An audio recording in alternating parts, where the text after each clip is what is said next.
Saya percaya kabar kita selalu ada dalam kedaulatan Tuhan. Sehingga saya yakin selalu kabar kita ini akan selalu baik-baik saja. Nah, malam hari ini saya akan menyampaikan sebuah firman di mana firman ini mudah disampaikan, tapi sangat tidak mudah untuk dilakukan. Ya. Tetapi saya percaya bahwa sesuatu yang berkualitas itu selalu perjuangannya itu tidak mudah. Saudara setuju dengan hal ini? Jika sesuatu hal itu harganya murah, pasti kualitasnya rendah. Tapi kalau untuk kita mendapatkan hal itu adalah harganya sangat mahal, berarti pasti kualitasnya itu pasti akan sangat bagus. Nah, saya berikan satu topik malam hari ini, satu kata saja, adalah integritas. Ya, saya percaya bahwa kata-kata integritas ini adalah kata-kata yang sering kali kita dengar. Bahkan tadi waktu saya perjalanan ke sini, saya melewati Samsat, di sana tertulis zona integritas. Ya. Kenapa saya tertarik menyampaikan integritas? Karena saya mengamati dalam kehidupan ini maupun dalam kebenaran firman, setiap institusi yang dipimpin orang berintegritas selalu mengalami masa kejayaan.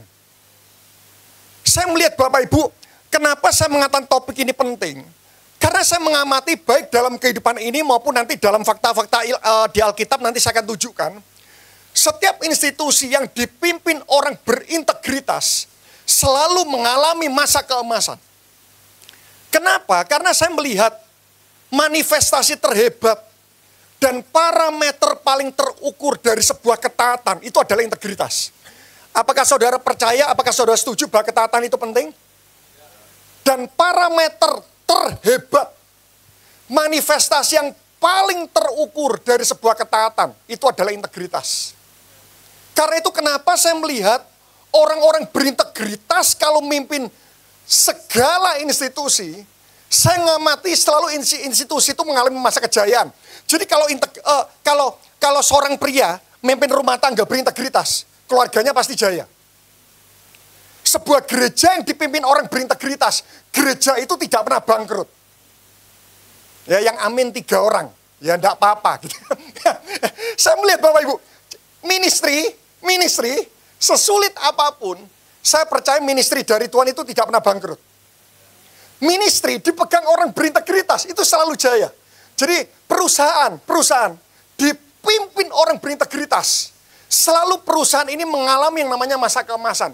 Karena itu bersyukur buat para ibu-ibu di tempat ini. Kalau suami Anda berintegritas, mimpin keluarga jaya, mimpin ministry jaya, mimpin perusahaan itu selalu jaya. Kenapa? Karena tangan Tuhan itu selalu menyertai orang berintegritas. Saya beri contoh beberapa fakta di Alkitab. Apakah Yusuf berintegritas? Wow. Waktu Yusuf digoda Potifar, waktu itu tidak ada yang melihat. Setuju Bapak Ibu? Dan Yusuf mengatakan, aku tidak mau melakukan hal yang jahat di mata Tuhan. Loh, bukankah orang yang melakukan segala sesuatu, sudut pandangnya dilihat Tuhan, apakah itu berintegritas? Oh iya. Kalau seseorang melakukan sesuatu, itu sudut pandangnya dilihat orang, itu belum tentu integritas. Tapi kalau kita melakukan segala hal, itu tolak ukurnya dipandang Tuhan, itu adalah orang berintegritas. Yusuf digoda Potifar, tidak ada yang lihat. Loh, hari-hari ini banyak suami di depan istri mengatakan aku cinta kamu, ya. Pada waktu ada istri mesra sama istri, tapi waktu tidak ada istri mesra sama orang lain. Ya kan? Nah, Yusuf digoda Potifar, tidak ada yang lihat. Dia bilang, aku tidak mungkin melakukan hal yang jahat di mata Tuhan. Dan terbukti, Yusuf memimpin Mesir. Mesir jaya.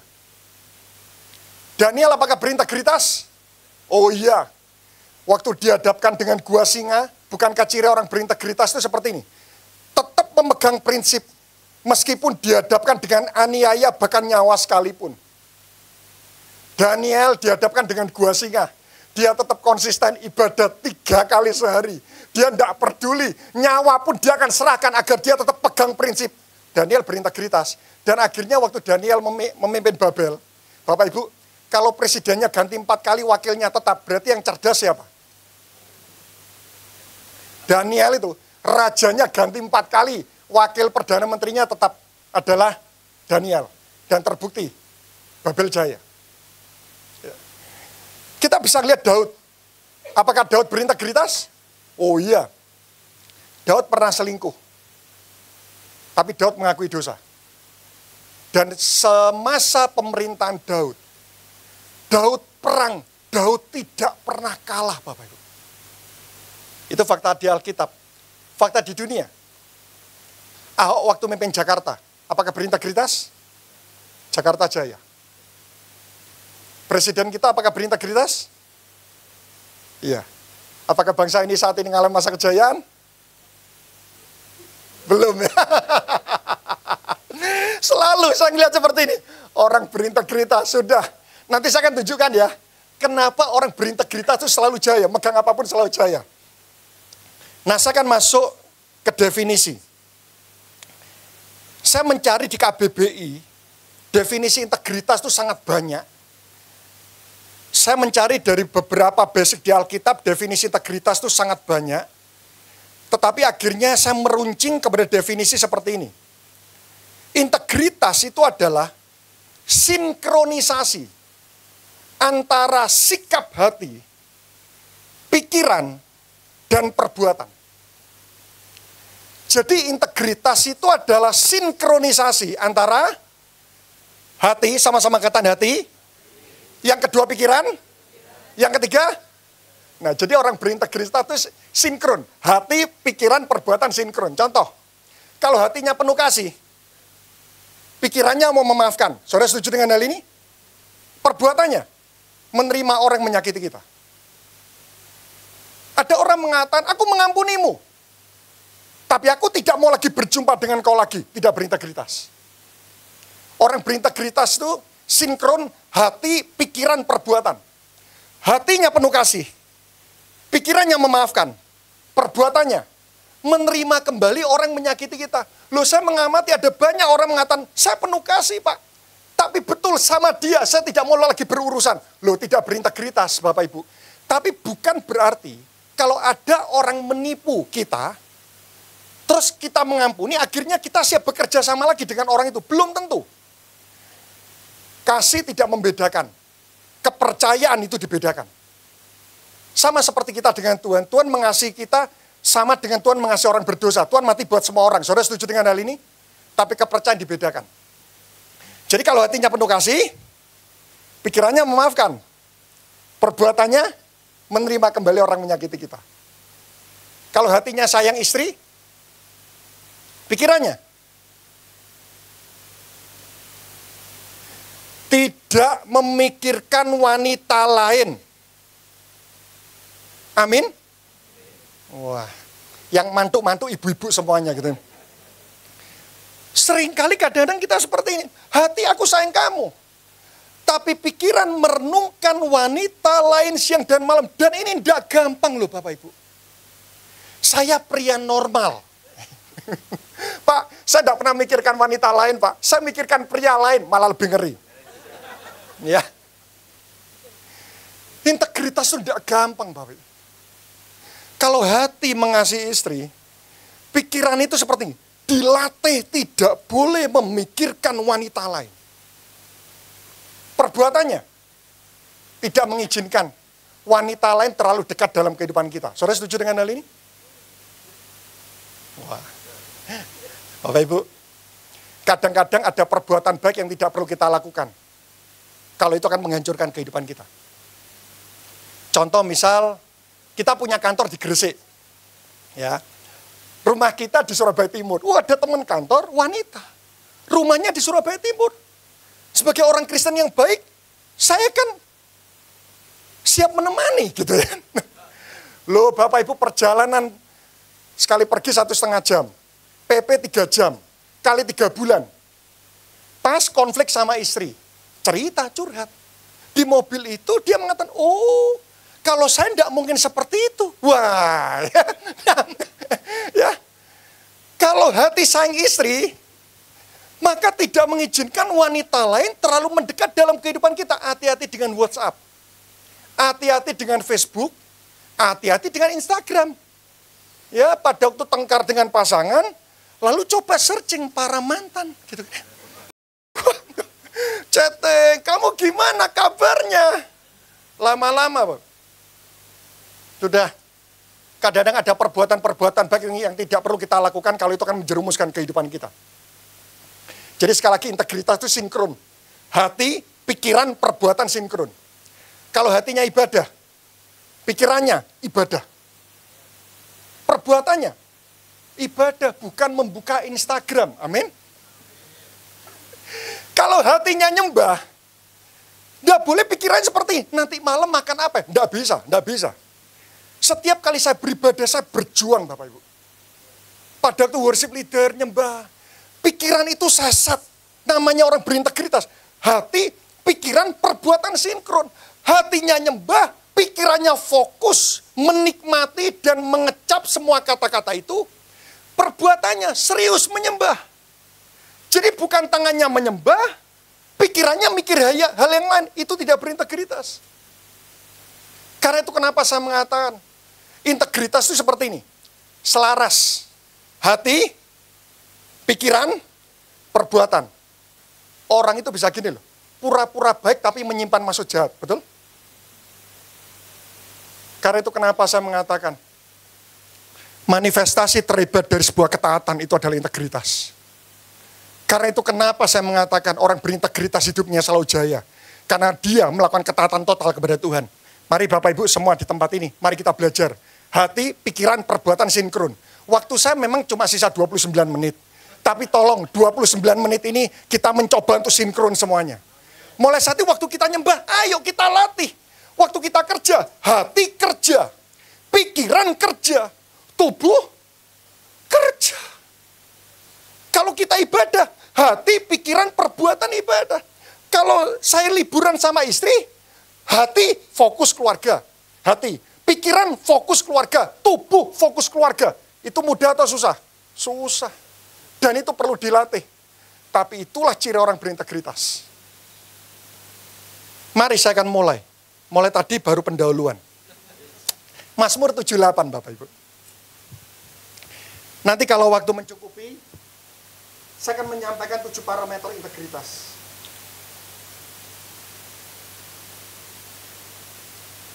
Mazmur 78. Ayat 70. Mazmur 78 ayat 70.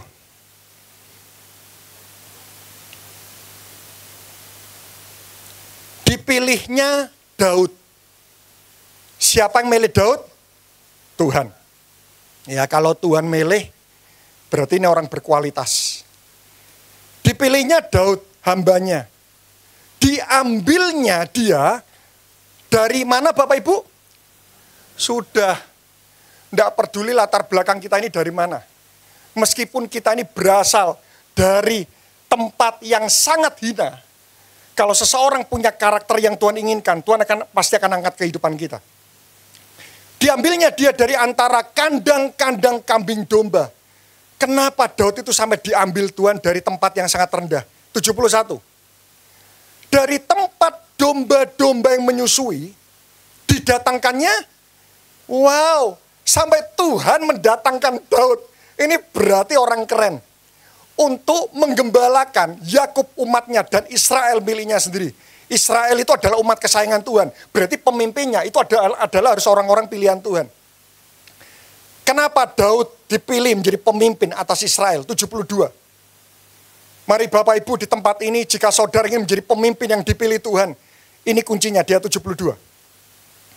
Kenapa Daud dipilih Tuhan? Iya di sini adalah Daud. Daud menggembalakan mereka, yaitu adalah bangsa Israel, dengan apa Bapak Ibu? Ketulusan hatinya, dan menuntun mereka dengan kecakapan tangannya.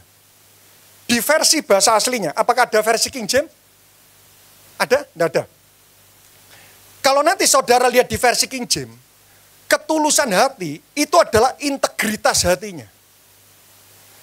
Ternyata pemimpin yang dicari Tuhan, yang diambil Tuhan dari tempat yang sangat hina, itu adalah pemimpin yang memiliki dua kriteria. Bapak Ibu, jika ada di tempat seorang pemimpin, Bapak Ibu, saya berdoa Bapak Ibu memiliki dua hal ini. Yang pertama itu adalah integritas, dan yang kedua itu adalah kecakapan tangan. Kalau seseorang berintegritas tidak cakap tangannya, orang hormati pribadi kita, tapi tidak menghargai hasil kerja kita. Tapi kalau seseorang sangat berintegritas, tapi tidak cakap, pribadinya dihormati, kualitasnya tidak dihormati. Kalau dibalik, pribadinya tidak dihormati, kualitasnya dihargai. Berarti pemimpin itu harus punya dua hal. Yang pertama, integritas, dan yang kedua adalah kecakapan tangan. Sudah, percayalah. Kalau kita berintegritas, kita punya kecakapan tangan, Tuhan pasti akan angkat kehidupan kita. Yakobus 1 ayat 8.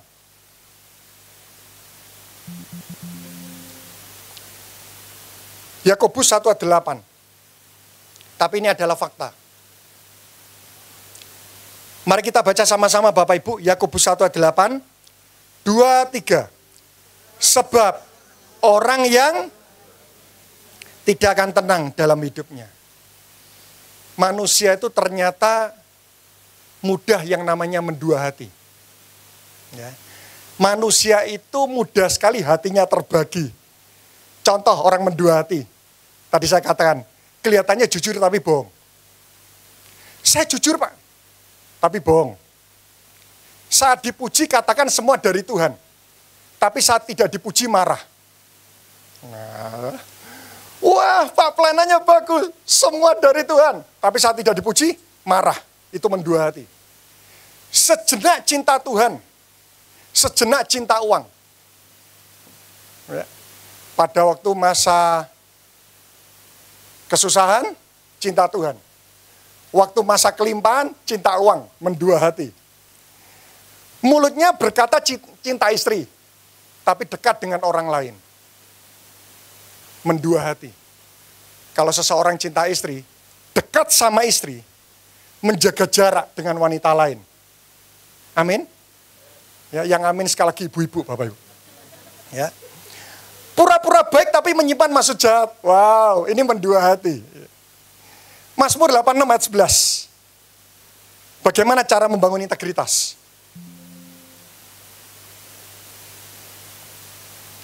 Tadi ingat, apa itu integritas? Sinkronisasi antara hati, pikiran, perbuatan. Mazmur 86 ayat 11.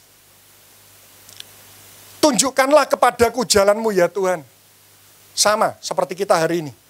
Tuhan tunjukkan kepadaku jalanmu. Supaya aku hidup. Nah ada banyak orang tunjukkan kepadaku jalanmu supaya aku tahu kebenaranmu. Tapi Daud tidak. Tunjukkan kepadaku jalanmu ya Tuhan. Supaya aku hidup menurut kebenaranmu. Bagaimana caranya agar kita hidup sesuai dengan kebenaran Tuhan? Mari kita baca berikutnya. 2, 3. Bulatkanlah hatiku untuk takut akan. Bagaimana cara membangun integritas? Ingat tadi saya mengatakan manusia itu mudah mendua hati. Karena itu kenapa? Mazmur 86, ini kan pasti ditulis setelah Mazmur 51. Bapak Ibu setuju dengan hal ini? Mazmur 51 itu adalah masa di mana jatuh dalam dosa. Karena itu kenapa Mazmur 86 dia mengatakan, Tuhan, bulatkanlah hatiku untuk takut akan namamu. Kenapa Daud mengatakan bulatkan hatiku? Karena Daud pernah hatinya tidak bulat. Orang berintegritas itu seperti ini. Hatinya bulat. Hatinya tidak terbagi. Orang berintegritas itu seperti ini. Undivided heart. Hatinya utuh. Hatinya lengkap. Hatinya bulat. Ada banyak orang. Di gereja jujur. Di kantor, sungkan jujur. Ya. Di gereja Bible study, tidak nyontek. Di kantor, beritahu bos tidak ada. Oh, sungkan jujur. Hatinya tidak bulat. Kalau hatinya bulat, di gereja jujur, di kantor, jujur. Ya. Memaafkan sekelompok orang, tapi tetap membenci seseorang. Hatinya tidak bulat. Pak, ada 100 orang menyakiti saya ampuni. Tapi dalam hidup ini ada 1 orang yang menyakiti saya dan saya tidak bisa ngampuni. Siapa? Mertua. Ya. Kita mengampuni ribuan orang, tapi tetap membenci seseorang, hatinya ndak utuh.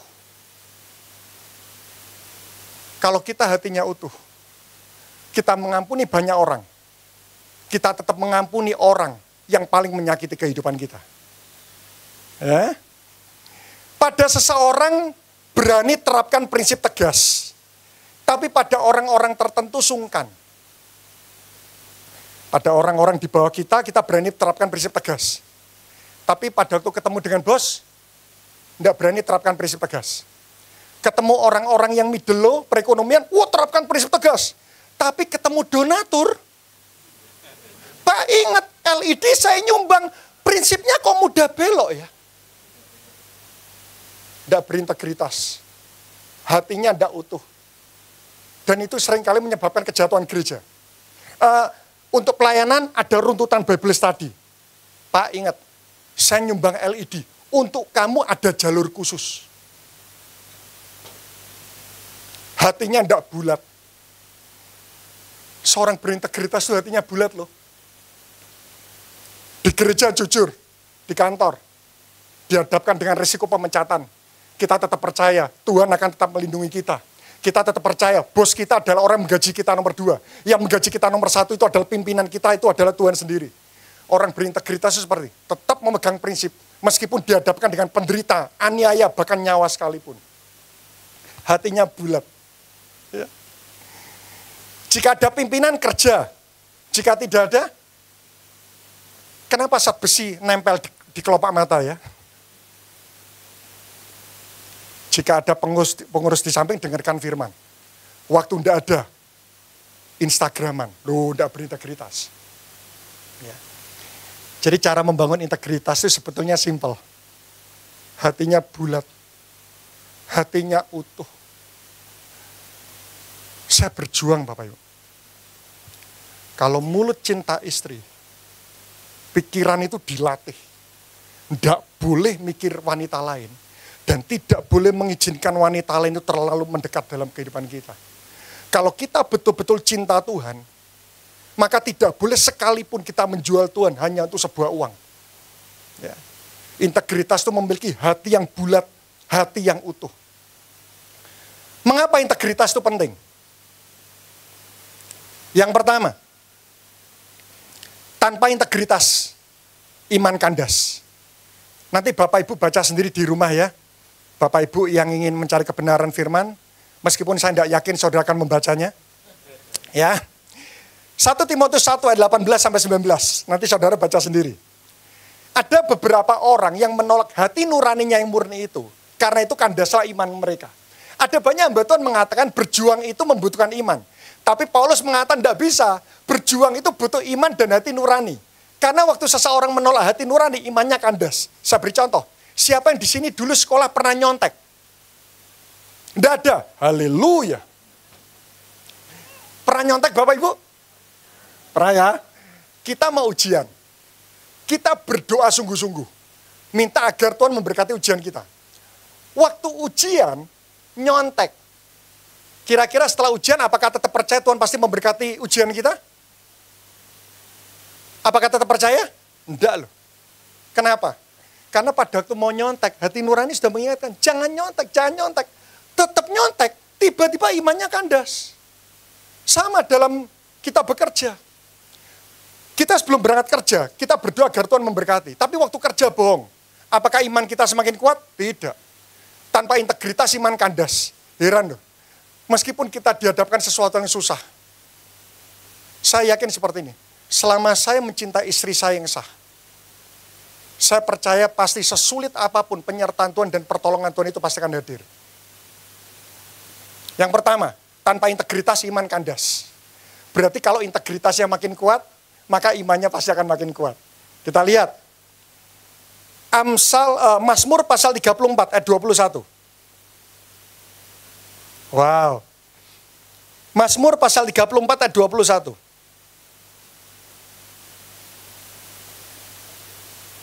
Coba di bawahnya lagi. Oke. Kemalangan akan mematikan orang fasik.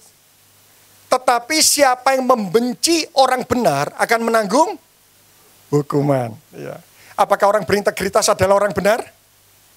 Oh iya, tenang. Selama kita berintegritas, ternyata integritas itu punya kemampuan melindungi.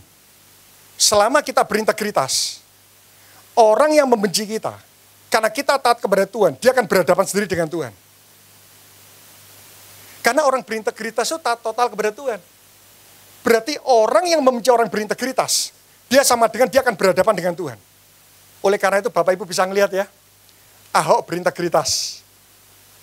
Orang-orang membenci satu persatu, Tuhan akan lucuti.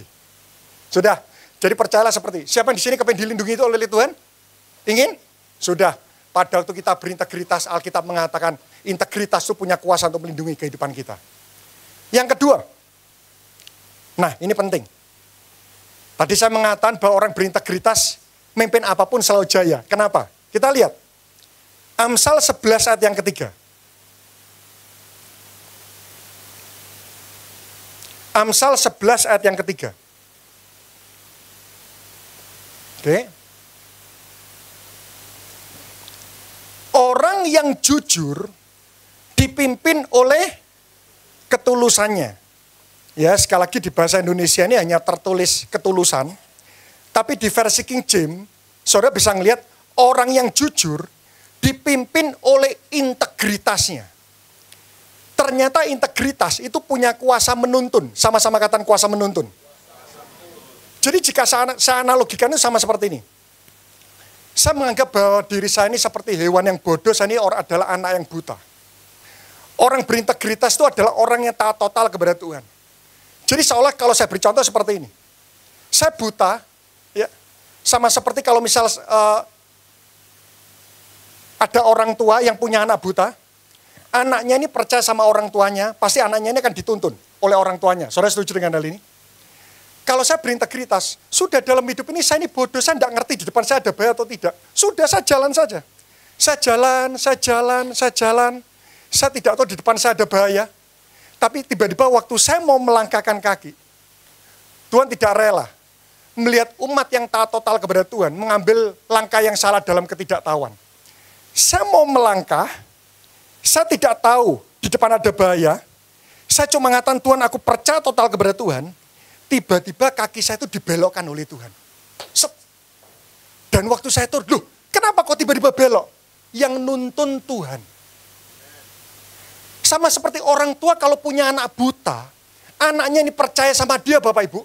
Kalau dia melangkah tiba-tiba di depan ada bahaya, apakah kira-kira orang tuanya tetap diam Bapak Ibu? Tidak. Karena itu kenapa tadi saya mengatakan, kenapa orang berintegritas selalu jaya? Karena integritas itu punya kuasa menuntun. Oleh karena itu kenapa saya meyakini seperti ini. Selama kita berintegritas, sudah melangkah saja. Kita melangkah dalam ketidaktahuan, tapi tiba-tiba menjadi benar. Kenapa? Karena Tuhan yang nuntun. Siapa yang di sini pernah mengalami hoki?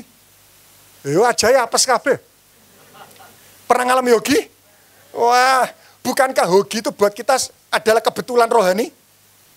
Orang dunia itu hokinya tidak konsisten. Senin hoki, Selasa apes, Rebo ndelosor, Kemis terjerungup, Jumat terjerembab, Sabtu barusan hoki lagi. Tapi orang berintegritas, hoki. Kenapa? Karena yang nuntun adalah Tuhan. Kira-kira menurut Bapak Ibu, Presiden Jokowi pernah bingung enggak dalam mengambil keputusan? Pernah ya? Anda pernah bingung dalam mengambil keputusan? Tapi kenapa ya? Waktu presiden kita mengambil dalam ketidaktahuan, tiba-tiba menjadi benar. Karena yang nuntun Tuhan. Jadi orang berintegritas itu seperti ini. Misal Bapak Ibu kontrak kerja sama seseorang, Anda tidak tahu orang ini punya maksud jahat. Tapi kita ini orang berintegritas. Tuhan tidak mau kita mengambil langkah yang salah dalam ketidaktahuan. Waktu kita mau kontrak, tiba-tiba ban dibuat gembos, tiba-tiba dibuat banjir, tiba-tiba orang itu dibuat perutnya mulus, tidak tahu ya apa, tiba-tiba kontrak batal. Kita mengeluh, Tuhan kenapa kok batal? Beberapa bulan kemudian barusan kita tahu, ternyata orang itu memiliki keinginan untuk berniat jahat kepada kita. Dan kita mengatakan, Tuhan terima kasih, itu hoki. Sebetulnya bukan hoki, itu karena Tuhan yang menuntun kehidupan kita. Pernah bingung dalam kehidupan ini? Sudah, integritas. itu adalah persiapan hidup di masa membingungkan. Orang berintegritas seperti ini. Mengambil keputusan dalam ketidaktahuan tiba-tiba menjadi benar. Padahal memutuskan dengan unsur ketidaksengajaan.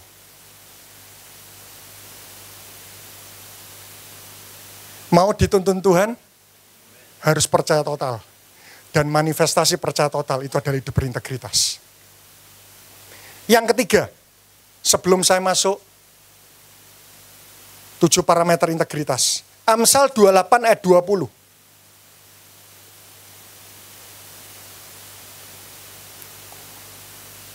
Wow, integritas itu ternyata punya kuasa menuntun. Ya. Kenapa Daud itu perang selalu menang? Yang nuntun Tuhan. Kenapa orang berintegritas pegang apapun selalu jaya? Karena yang nuntun Tuhan. Amsal 28 ayat 20. Orang yang dapat dipercaya mendapat banyak berkat. Berarti orang berintegritas itu layak dipercaya atau tidak Bapak Ibu? Iya. Orang yang dapat dipercaya mendapat berkat. Amin? Bukan. Mendapat ada yang namanya alur berkat. Perhatikan. Ada yang namanya alur berkat. Yang pertama, lihat ini alur berkat. Siapa di sini ingin diberkati Tuhan? Tidak ada, ya tidak apa-apa. Ya, ada yang namanya alur berkat. Integritas itu selalu melahirkan yang namanya trust. Kalau kita berintegritas, pasti kita dipercaya. Warren Buffett itu adalah investor terhebat di dunia. Dia mengatakan kalau dia mencari karyawan, kriterianya 3. Yang pertama, berintegritas. Yang kedua, punya kecerdasan. Yang ketiga, semangat kerja atau antusias tinggi. Tapi Warren Buffett mengatakan, kalau seseorang itu tidak punya nomor 1, dia cuma punya nomor 2 dan nomor 3, maka 2 dan 3 itu sudah tidak ada artinya lagi. Ini Warren Buffett, Baru. Ya, integritas selalu melahirkan yang namanya trust. Kalau Anda berintegritas, Anda tidak bisa dibeli dengan uang. Pasti Anda akan menjadi orang yang dipercaya oleh pemimpin saudara. Trust selalu melahirkan yang namanya promosi. Kalau Anda dipercaya, kira-kira dipromosikan enggak? Oh iya. Promosi selalu melahirkan yang namanya blessing. Karena itu, kenapa? Buat orang berintegritas, berkat itu tidak perlu dikejar. Tapi berkat yang mengejar kehidupan dia. Ingat, integritas melahirkan trust. Trust melahirkan promosi. Promosi melahirkan blessing. Ini alur berkat. Berkat itu ada 2. Berkat yang perlu diupayakan dan berkat yang mengejar kehidupan kita. Saudara kepengen yang nomor 1 atau yang nomor 2? Siapa yang kepengen nomor 1? Ini wong males kabeh. Dua-duanya tetap perlu Bapak Ibu. Tapi kalau semua berkat itu kita perlu mengejar, keringatan. Ya, dua-duanya perlu. Tapi ternyata dikejar berkat itu perlu yang namanya kita menjadi orang bisa dipercaya. Sudah, integritas melahirkan trust. Trust melahirkan promosi. Promosi melahirkan perang. Lihat enggak? Ada orang, dia enggak sibuk cari pekerjaan, tapi perusahaan mencari dia. Saya beri contoh.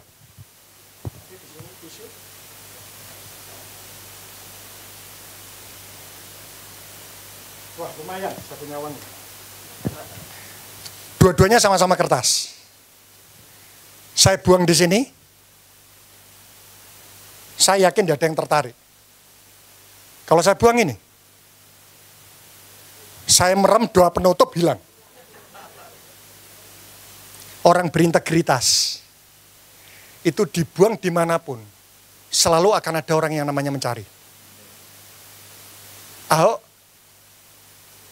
dibuang atau terbuang? Kalau terbuang, tisu ini saya taruh di sini tidak ada yang mau cari, kecuali memang cleaning. Tapi kalau uang dibuang dimanapun, selalu ada yang cari. Percayalah, orang berintegritas, hidupnya tidak pernah terbuang. Kita bisa dibuang, tapi kita tidak akan pernah terbuang. Saya masuk dengan cepat 7 parameter integritas. Yang pertama, tetap taat saat tidak ada orang melihat. Ya. Tetap taat saat tidak ada orang melihat. Seperti yang tadi dilakukan oleh Yusuf. Kenapa ya lampu jalan raya jam 12 malam tidak ada polisi kok terlihat berwarna hijau? Saya berdoa di tempat ini tidak ada yang suka melanggar peraturan lalu lintas. Ya, yang amin para ibu-ibu semua. Ya, meskipun tidak ada istri, meskipun tidak ada bos, meskipun tidak ada pemimpin gereja, hidup tetap lurus. Tetap taat saat tidak ada orang melihat. Yang kedua, menepati janji. Kata-katanya bisa dipegang. Kata-kata itu melepaskan kekuatan pengharapan. Nanti waktu pulang, Bapak Ibu akan mendapatkan masing-masing angpau 1 juta. Gembira enggak? Langsung punya pengharapan enggak? Hati-hati. Janji itu melepaskan kekuatan pengharapan. Karena itu kalau kita berjanji dan orang pegang dan kita mengingkari, kita mengecewakan oleh seseorang. Raja janji itu adalah Tuhan sendiri. Perjanjian lama, perjanjian baru. Integritas adalah menepati janji. Yang ketiga, nah ini penting. Tetap melakukan hal yang diyakini, meskipun dihadapkan dengan kondisi sulit, aniaya, penderitaan, bahkan kematian sekalipun. Tetap melakukan hal yang diyakini, meski dihadapkan kondisi sulit, aniaya, penderitaan, bahkan kematian sekalipun. Ayub pasal 2 ayat yang kedua. Ayub pasal 2 ayat yang kedua.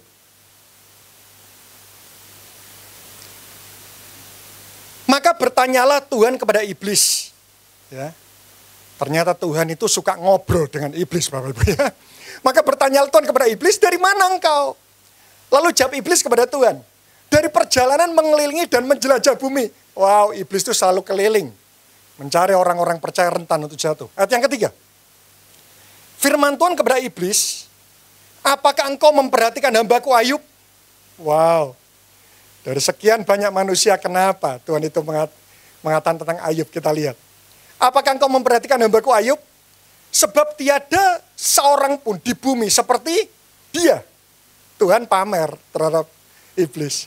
Yang demikian saleh dan jujur, yang takut akan Allah dan menjauhi kejahatan. Perhatikan, ia tetap tekun dalam kesalehannya, meskipun engkau telah membujuk aku melawan dia untuk mencelakakannya tanpa alasan. Kesalehan ternyata di versi King James, kembali lagi dikatakan integritas. Bapak Ibu, ternyata Tuhan itu suka pamer. Kira-kira kalau Tuhan memamerkan kehidupan seseorang, berarti yang dia pamerkan berkualitas atau tidak? Tuhan itu pamer. Engkau lihat integritasnya Ayub. Karena itu kenapa Bapak Ibu, perhatikan, ini salah satu statement penting. Tuhan itu suka memamerkan orang berintegritas itu terhadap iblis. Berarti, kalau Anda berintegritas, Tuhan akan pamerkan Anda di hadapan dunia. Kalau kita berintegritas, Tuhan akan pamerkan kita di hadapan dunia. Yang keempat, wow, ini peringatan buat seorang pengkhotbah. Khotbah itu tidak gampang, Bapak. Ya. Karena itu kenapa kalau saya mendapat jadwal khotbah, kan kadang-kadang jadwal khotbah itu ada temanya, betul? Saya paling pusing kalau tema itu belum saya hidupin. Karena orang yang mendengarkan khotbah, pengkhotbah yang belum menghidupin, rasanya tidak asik mendengarkan. Yang keempat, parameter integritas. Mengatakan segala sesuatu dari yang kita hidupi. Hidupilah apa yang Anda katakan, katakan apa yang Anda hidupi. I will do what I say what I do. Wow. 1 Timotius pasal 4 ayat 16, perhatikan ini. 1 Timotius pasal 4 ayat 16. Saya minta waktu 2 menit lagi. 1 Timotius pasal 4 ayat 16. Mari kita baca sama-sama yang A saja. 2, 3. Awasilah. Yang mana dulu yang diawasi? Kehidupan kita atau pengajaran kita? Ini pesan buat pengkhotbah termasuk saya, Pak. Banyak pengkhotbah mengawasi pengajarannya. Alkitab katakan urutannya, bukan mengawasi pengajaran dulu. Awasilah hidupmu, barusan setelah itu awasilah pengajaranmu. Ya. Kelima,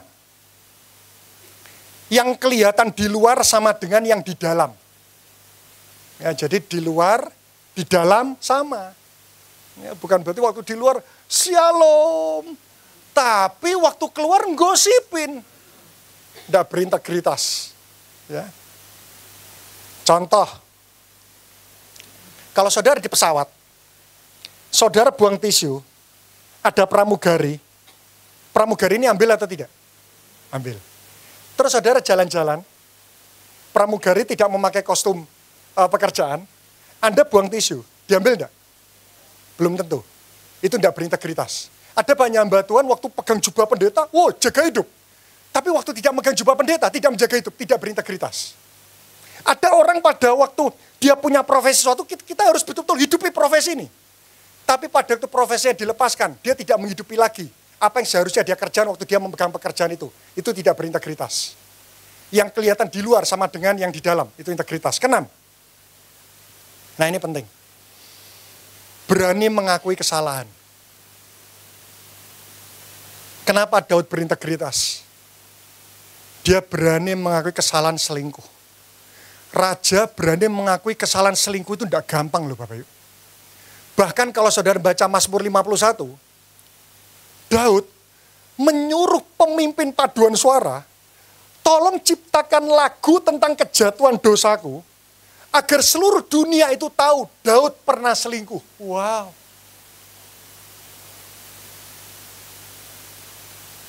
Berani mengakui kesalahan. Yang keenam. Yang ketujuh, yang terakhir.